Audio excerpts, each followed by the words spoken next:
what's going on, Hills College? Welcome to the first living room for the month of March. We're so glad you're here. I hope you've had a wonderful time so far. I hope you felt like part of the family, and that's what we want to feel like here. So you're welcome. We're glad you're here. All are welcome here at the living room. So I hope you've had a great time. Obviously, I'm not Pastor Brian, nowhere near as good looking as him, but I am a good friend of his. My name's Ethan. I'm the online pastor here at Cascade Hills. And guys, I'm just so excited and so honored to be able to spend some time with you guys this month as we're in a brand new series called Ready to Answer. And last week, if you missed out, I'll recap it for you really quick. What we're trying to do is become ready to answer those doubts, those questions, and those claims that other people can hurl at us about our beliefs, about God, about life, about reality, about Jesus, about Christianity, about the Bible, whatever the case may be. Next week, we're going to look at atheism. And then in the last week, right before Easter, of course, we're going to look at the resurrection of Jesus Christ. But today, we're looking at the Bible. But if you missed last week, there's two things we talked about that are true for everybody, whether you're a Christian or maybe you're not. Maybe you're sitting here, you're just kind of checking things out. Listen, I'm so glad you're here today. And this is what this series is all about. Get to the bottom of the truth about Christianity. So last week we learned that number one, at some point in your life, Christian or not, you're going to have questions and you're going to have doubts about God. When we have those questions or doubts, it's not up to us to just throw the baby out with the bathwater and just totally abandon and discard whatever we believe in. No. What we need to do is use those doubts, use those questions as motivation to discover the truth, to search for the answers. We all got to become Sherlock Holmes. You got to put that double-sided cap on. You got to get to the bottom of the mystery. You got to look for clues. You got to find all the evidence. And here's the most important part. You got to follow the evidence where it leads. You got to make your conclusion based off of the truth. Okay? And so when we do this, this is what's great. We can understand why we believe what we believe. And this is key for the second thing we talked about last week. When we know why we believe what we believe, we can help others find Jesus. Because here's the thing, people are going to come to you with their questions, with their doubts for the rest of your life. Maybe your children will do that one day, right? We talked about that last week. Legacy. We've been talking about legacy here at the Hills College. Your children will come to you, as I'm sure you've gone to your parents, and they're going to say, hey, I've got a question about God. I've got a question about the Bible. I've got a question about Jesus. Is any of this stuff real? Can I believe this? So we need to know why we believe what we believe, not only for ourselves, to fortify ourselves against doubts and questions, but to help others when those doubts and questions come, because they will, as we learned. Now, speaking of objections and claims and attacks and things like that, an objection, just for anyone that's maybe here, new here, checking things out, is something that someone says that is either in opposition or directly against Christianity. You're watching Judge Judy, and all of a sudden someone's on the witness stand and they're testifying, they're telling a story about what happened and this crime that happened, and then someone on the other side of the room gets up and they say, objection, Your Honor. It's just like that. An objection goes against something which you claim and believe to be true. And when that objection happens, it's a direct attack on that belief.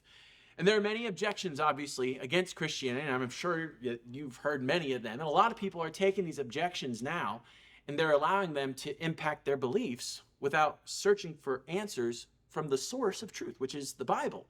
And this is what we call deconstruction. A lot of people are doing this, and maybe you're here and you're going through that. Maybe you're wondering if you're deconstructing right now. Listen, I've been there. I went through a whole period of deconstruction. I talked about it last week. And what I had to do is I had to get down to the nitty-gritty. I had to get down to the evidence because I'm a skeptic. I need to see the evidence. And when I did, I was convinced Jesus Christ is the Son of God. I can believe in this Bible. And I did what was called reformation. I came back. I started looking for the truth, and now I know why I believe what I believe. But if there weren't other believers around me that knew why they believed what they believed, I probably would have discarded everything. I would have believed everything I read on TikTok. I would have believed everything I saw on Instagram, I read on the internet, I saw on Facebook, I heard people picketing about in the streets. So we need to know why we believe what we believe. And when we hear objections, we need to be ready to answer those objections. Now, here's the thing. As Pastor Brian talked about a few weekends ago on the weekend service with the other student pastors, we're at war. When you're a Christian, you have an enemy, and his name is Satan. Let's just call it what it is, right? The devil. And here's the thing. You have one weapon, and that's this book right here. You have what's called the sword of the Lord, okay? This is the word of God. This is your sword in the fight against the enemy. And here's what happens. The enemy wants to take your weapon away from you because then you can't attack back, right? And so what he does is he casts doubt on the Bible, and suddenly your sword is not so trustworthy.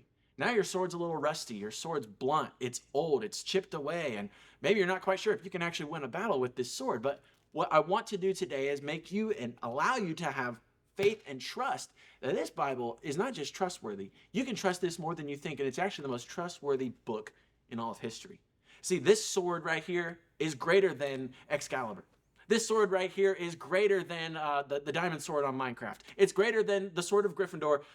And if you know me, you know what I'm about to say is huge. This is a greater sword than Luke Skywalker's lightsaber, okay? Believe that. And today, that's what we're going to be looking at. We're going to look at evidence, facts that support that claim, because I'm not just blowing smoke here. This is not just stuff I saw on Google. These are studies that have been conducted over decades by scholars, by historians, by doctors. And I'm just sharing with you some of the things I've learned. And this is just mind-blowing when you get into the nitty-gritty. Now, obviously, when we're talking about this as our sword, right, the Bible, today, we only have about 20 minutes, which is not enough time to talk about why we can believe in the entire Bible, what evidence behind the entire Bible. There's no way we could do that in 20 minutes. And even today, it's just going to serve as the beginning of our conversation. I'm not even going to be able to touch on remotely half of the evidence today. Today, we're going to just simply talk about objections to the New Testament. And if you're joining us and maybe you're new to Christianity, maybe you're not a Christian, and you're wondering, what do you mean by New Testament? The New Testament is the second half of the Bible. And what it is the collection of historical records, letters, writings, all from the very first century. That's about 2,000 years ago. And they were all testifying to the life, the death, the resurrection of Jesus Christ, and how the church spread all around the world because of the resurrection of Jesus Christ. And so it's very important for us to know if we can trust the New Testament, because its central claim is that Jesus rose from the grave, and that's the greatest miracle of all time. And if it's true, then Christianity is true and this entire book is true. And if it's false, then this is worthless. So it's important to know if we can trust the New Testament. So let's dive in today. Objection number one. Maybe you've heard people say this. You can't trust the Bible because it was written by humans. All right, right on the surface, this seems very tempting to believe in. This seems threatening. It seems reasonable. Oh man, I can't trust the Bible. Man, it was written by humans. Man, the Bible, oh gosh, it makes claims about God, but it was written by humans. Maybe I can't trust it. But here's the thing. If you take this claim and you apply it to itself, it falls apart. See, just because it was written by humans doesn't mean I can't trust it. If we take this claim and apply it to everything else, then you can't believe anything you've ever read written by any human ever. If I can't believe the Bible just because it was written by humans, then I can't believe my history books because those were written by humans. I can't believe a chemistry book because that was written by humans. I can't believe the very sentences that you're reading on this screen right now, or the very sentences needed to make that objection, because it was created by a human. So you see, there's an error in the claim that is being made. And so it's a simple way of just dismantling this objection for the lie that it is. You absolutely can trust something, but what we need to do when we approach a text or a written document or a record or a historical book or whatever the case may be, any type of writing, when we approach it, we don't ask the question, who wrote it? We ask, is it true? And that's what we're concerned with the Bible, obviously. Let's go to the second objection. People will oftentimes say this. They'll say, the New Testament is full of legends. Maybe you've heard this before. They'll say, oh man, this book has just been cooked up with fantasy. And man, you can't believe any of that. Those are just wild stories. The documents were tampered with. People just wrote stuff all in there, just whatever they wanted to create and this and that because they wanted power and this and that. Well, listen. What's interesting is that scientifically and by evidence, it is impossible that this book has a single legend in it, and I'll tell you why. See, legends don't just pop out of thin air. They have to develop, and they develop over time after an event in history has taken place. Let's say, for example, I walked into a cafeteria, and I got a piece of pizza, and there were 100 people in there, and they saw me eat that piece of pizza, okay? In order for that story to change, where someone could embellish it and spin it and exaggerate it and insert all kinds of crazy details, everyone that witnessed me in that room would have to be dead. No eyewitnesses can be alive at the time that the event took place. Otherwise, it can be twisted. But if eyewitnesses are alive that witnessed the event take place, then they can speak up and they can say, listen, that's wrong. You're making these claims. I'll tell you what actually happened. I was there. I saw it for myself. This is exactly what happened with the New Testament. You see, a lot of times critics will like to tell you that the New Testament is written hundreds of years after the events of the New Testament, and that's just simply not true. You see, Bible archaeologist William Albright tells us himself after all of his studies, there's no longer any solid basis for dating any book of the New Testament after the year AD 80. So here's the thing. If all the events of the New Testament took place between the years 30 AD and 80 AD, and none of the books can be dated past 80 AD, that means we have a 50-year window. Well, for 2 generations, to pass away, and that's the time that historians typically say it takes for a legend to develop, is after those 2 generations die off. 2 generations, that's between 80 and 150 years. But right now we're looking at a time gap of about 50 years. So it's impossible. There was not enough time for a legend to develop. Let's go to the third objection. They'll next say this: the New Testament is just full of errors. Well, this is a commonly used objection, and it may be threatening at first, but when you sit there and you talk to that objector, what they may not realize is that what a critic may call an error is really just a variation. It's not an error at all. See, here's the thing. The original authors, they sat down and they wrote the original books. Let's take John, for example. He writes the book of John. He then goes to what's called a scribe, a professional copier, because they didn't have printing machines back then. And that scribe was a professional. He dedicated his life to word for word, letter for letter, copying the book that John gave him. And he would devote his life to this, and he would live and breathe and die by writing and copying it to the most perfective way that he could. And then he would take that and he would do with it whatever the person that hired him to do it would do. He would give it to a church. The church can now read it to their congregation. So what we have now are all these manuscripts, these copies of the original works. Well, the critics, they'll go through all these manuscripts we have and they'll say, man, there are 300,000 to 400,000 errors. But now we know they're actually just variations. Well, here's the thing that you have to keep in mind. The more manuscripts you have, the more variations. The fewer manuscripts you have, the fewer variations. You also have to keep this in mind. What they're calling a variation is really just one variation. Let's say, for example, I've got 500 manuscripts, and in 500 of those manuscripts, I misspelt the word John.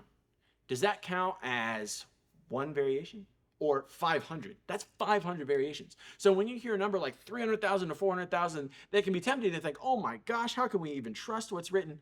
But really, that doesn't reflect what actually is in question within the text.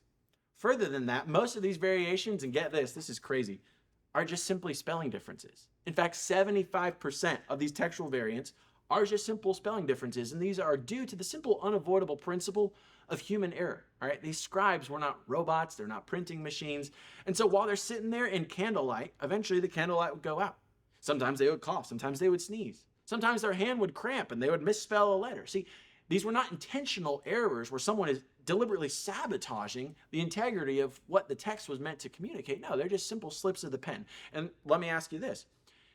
Let's bring these 2 sentences on the screen. Now, I want you to look at these 2 sentences, and let's just imagine that I got a letter in the mail that said both of these 2 sentences. As you can probably see, there are some spelling problems there, but is 100% of the message still communicated to me? Absolutely. What does it say? It says, you have won $10 million. Great. Just because it's misspelled doesn't mean I'm sitting here going, gosh, I just can't tell what this message is trying to tell me. Now, whether or not I have won $10 million is dependent on whether or not I receive a check. But 100% of the message is still intact that's being communicated to me. Now, check this out. Another large category of variations consists of simple synonyms used across the manuscripts. Let's look at this same example. We've got 2 different sentences here on the screen, right? Thou hast won $10 million, and y'all have won $10 million, okay? There's a synonym difference here, but 100% of the meaning of what this sentence is trying to communicate is still intact. It's not compromised at all. See, throughout the manuscript, sometimes someone would spell John with 2 N's. Sometimes someone would spell John with 1 N. That's like the spelling difference. Sometimes people would say Jesus walked. Sometimes people would say he walked. Sometimes people would say the Lord walked. All those sentences have the exact same meaning. The meaning is still 100% intact, even if there's a synonym difference or a spelling difference. See, even the atheistic critical scholar Bart Ehrman acknowledges this. He says that the essential Christian beliefs are not affected by textual variants in the manuscript tradition of the New Testament. Most of them have no bearing at all on what a passage means. And if you have an atheist critical scholar mentioning that and affirming that, I think it's safe to say that I'm not having a biased opinion here. So the answer here, studies show that even with variations among manuscripts, 100% of the essential truths of the Christian faith are still intact. The next objection they'll say is that the New Testament is just not reliable. It's not reliable. We can't trust it. Well, let's just take a break from the New Testament and let's look at some of the other works of ancient history then. What about Aristotle? I mean, surely you guys have heard of Aristotle, right? He's a Greek philosopher, a mathematician. He has assorted works from ancient history that date all the way back to the 4th century, while the first copy, the first manuscript we have of his works is from 1100 AD. So that's a time gap from the original to the first copy of about 1400 years. And we've only got about 5 of those manuscripts. Yeah, I don't know about you, but I've never heard anyone saying that we can't trust Aristotle's works. still conveying what he wanted us to know. Okay, what about Julius Caesar? You probably heard of him. He's considered one of the greatest military generals of all time, emperor of Rome, brought Rome into power. He wrote the Gallic Wars, right? The time gap from his original writing to the first copy was about 950 years, almost 1,000 years. Okay, keep that in mind, 1,000 years. And we only have 10 manuscripts. Yet I don't see anybody tweeting online about how we can't trust that what Julius Caesar said is true. Have you seen that? Because I certainly haven't. Okay, let's look at one more. What about Sophocles? You've probably heard that name. He's the Greek playwright. He wrote Antigone, Oedipus. I studied those in college. Many people still perform those plays today. And the time gap between his original and the first copy, again, was about 1,400 years. And granted, he does have a lot more manuscripts. He's got about 193 manuscripts. And so no one seems to be contesting here that Sophocles, writings today are originally what he intended. What about Homer? You guys have probably heard of Homer, right? Greek poet, wrote the Iliad, wrote the Odyssey. The Iliad, let's just take that for example. This one's a lot more impressive than the other ones we've looked at. Time gap of about 500 years from the original to the first copy that we have. And we've got 643 manuscript copies of Homer's The Iliad. And that's great. But I'll say it again. No one is picketing in the streets saying that we can't trust what Homer said originally is what we have now. Okay? We don't have anyone debating or disputing that we can trust that these works were exactly what the authors wanted them to say. No one's disputing that. So now let's look at the New Testament. And let's just look at the Greek manuscripts, for example. And if you're on page 7 of your handout there, you can fill in the blank here all the way on the far right. You see the time gap we have for the New Testament manuscripts from the first manuscript, the original written by the author, to the first manuscript. The time gap is as little as 30 years. And as long, the longest one it could possibly be is 300. That's still less than every other work from the ancient world. And then get this. We have over 5,800 Greek New Testament manuscripts. Yet for some reason, everybody wants to say that they can't trust the Greek New Testament when it has better reliability than Julius Caesar and Sophocles and all that. But Ethan, you're just being biased, all right? What about the ones from the other languages? You said Greek. Okay, well, let's look at the other ones. You can fill this out right there on the table if you want. In Syriac, we have over 350 New Testament manuscripts. In Latin, over 10,000. In Coptic, over 975. In Armenian, over 3,000. In Georgian, we've got 89. Ethiopian, 600. Slavic, 4,000. In Gothic, Arabic, and Nestorian combined, there's about 6. So that tells us that the total New Testament manuscripts amount that we have is over 25,000. That's more than all of the other ancient works from the literary world combined. And yet we still have a time gap between 30 to 300 years after the original document was written.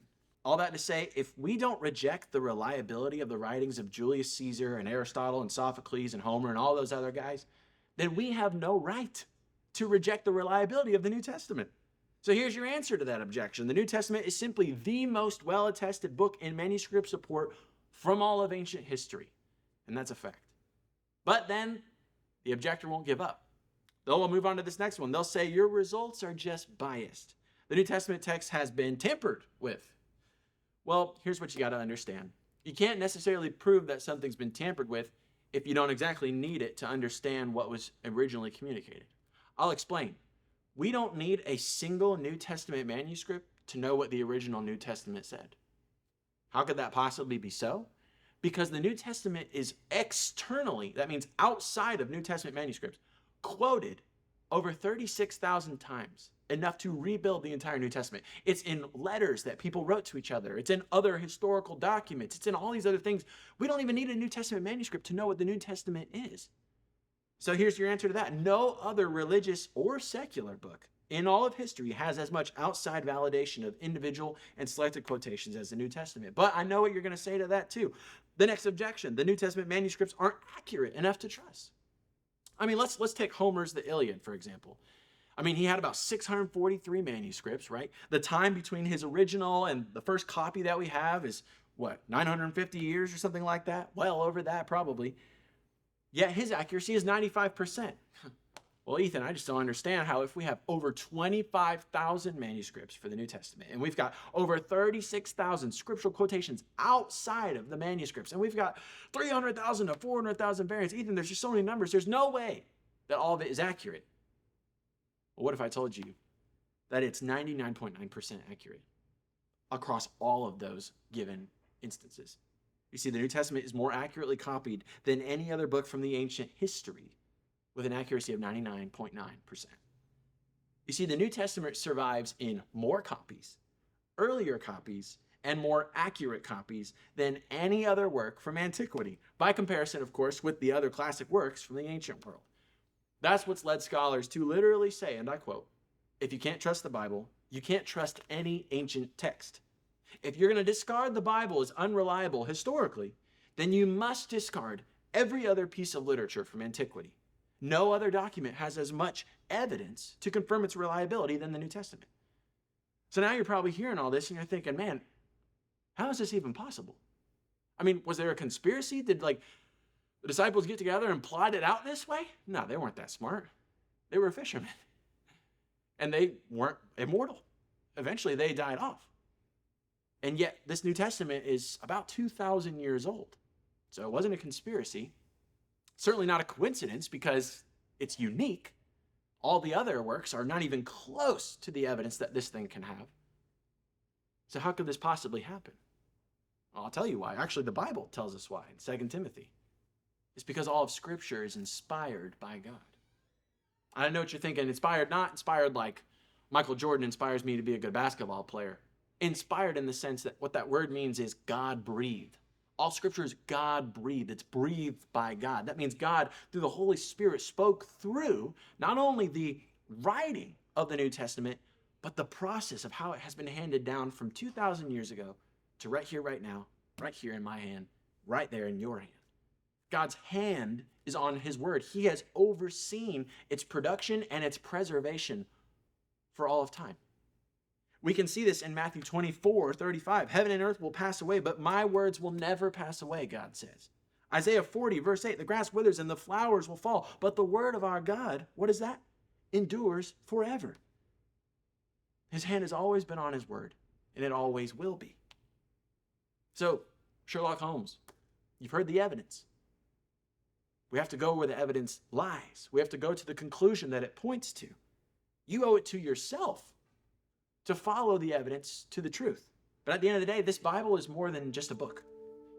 It's the very words of God, and his words are living and active. God can speak to us and through us through his word. Many times you start reading the Bible and the Bible starts reading you. And this Bible can keep you from sin, but sin can also keep you from this Bible. In this life, we're going to face storms, we're going to face trials, we're going to be confused, we're going to have lies, we're going to have opposition on all sides. And so we need direction, we need guidance, and we need help, and God has given us that in his word. See, I've heard so many people say, man, if God were truly real, then he would reveal himself to me. Well, he has.